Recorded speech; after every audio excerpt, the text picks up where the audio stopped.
Imagine being the kid who finds an old algae-covered staircase in the middle of the woods. At the top, you find another kid, the same age as you, who shows you a world where anything you imagine becomes reality. You spend 4 months going to these stairs every day after school, building a perfect world with your new friend. But one day, when you climb up the stairs, you find your friend is sad. They tell you their parents are moving and they won't be able to see you anymore. You both have a good cry, and as your last day together comes to a close, you tell your friend that you don't want them to leave. They say they don't want to leave either. But the day ends, and so you say your goodbyes. That night, you can't fall asleep. So you skip school the next day to go back to the stairs, and when you get to the top, it doesn't work. Frustrated and crying in anger, you keep going up and down, kicking the stairs, cursing, screaming at them to work again. But it doesn't work. The magic is gone. You climb the stairs one last time before falling to the ground, sobbing. You're interrupted by the sound of rustling leaves. You look up and see a rope fall down from somewhere in the branches about 100 feet away. You stare at the rope hanging from the branches above, swaying gently in the breeze as if beckoning you. A chill runs down your spine, but you can't turn back now.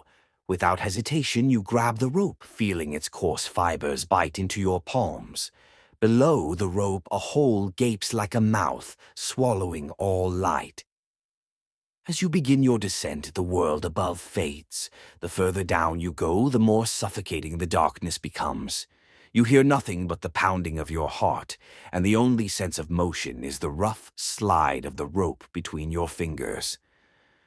The air grows colder, thicker, like it's pressing in on you from all sides. You grip the rope tighter, afraid to look down, afraid of what waits beneath. You descend for what feels like an eternity, your arms burning, your breaths shallow. The darkness isn't just around you now. It's inside you, filling your lungs, your thoughts, your soul.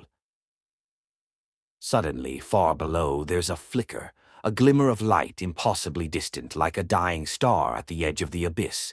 It calls to you, fragile yet irresistible. And you push through the exhaustion, through the fear, clinging to that faint spark. As you approach, the light grows brighter, the oppressive darkness peeling away. Finally, your feet touch solid ground. The light reveals the stone chamber, and there, lying before you, is your friend. Their body glows softly, casting eerie shadows across the stone. But something's wrong. They're too still, too quiet. You rush to their side, your heart hammering in your chest. The light flickers over their pale face. You reach out, desperate to touch them, to shake them awake. But your hand passes through them like smoke. You notice the stone slab under them has a note etched on the side. It reads, "In this place, only our dreams are real." There's more below. You keep reading. "I dreamt of so many impossible things with you, but I never dreamt of hurting you." It continues, "I never went home. I dreamt of a world where we could be together. And then I destroyed my staircase."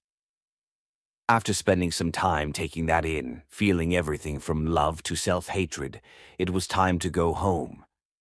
You climb up the rope and go down the stairs.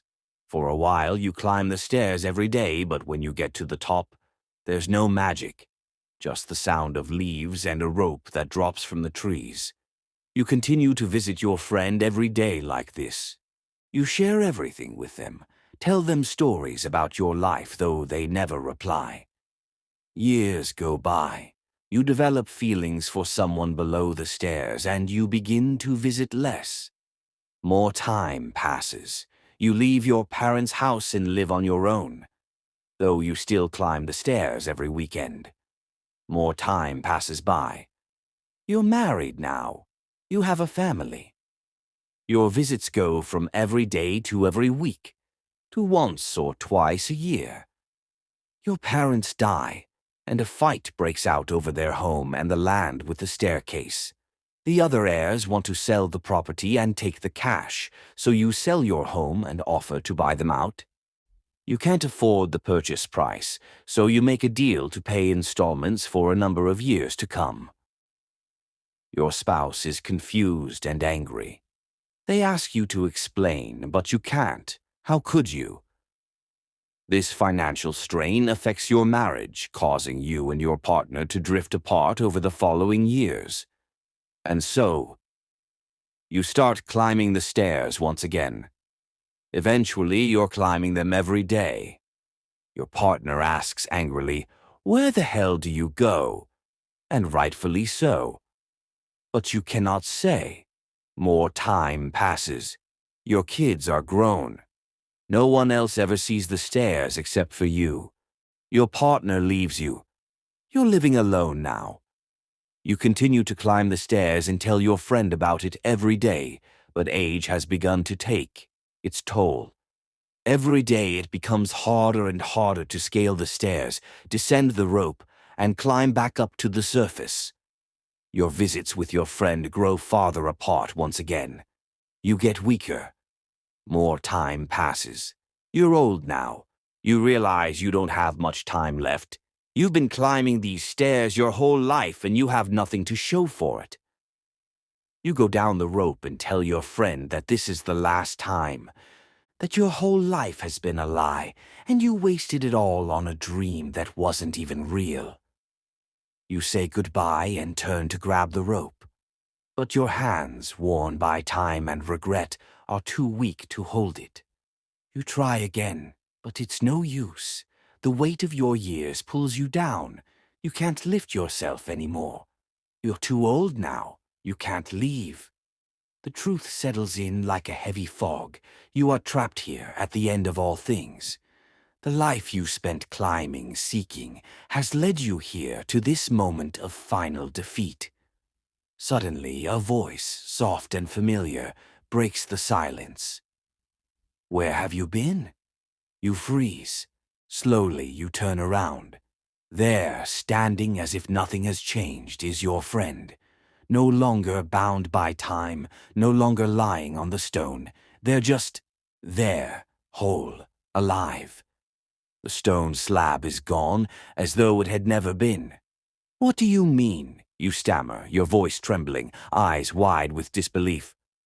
"You seemed really mad at me last time I left," your friend says, their face serene as if the years hadn't passed at all.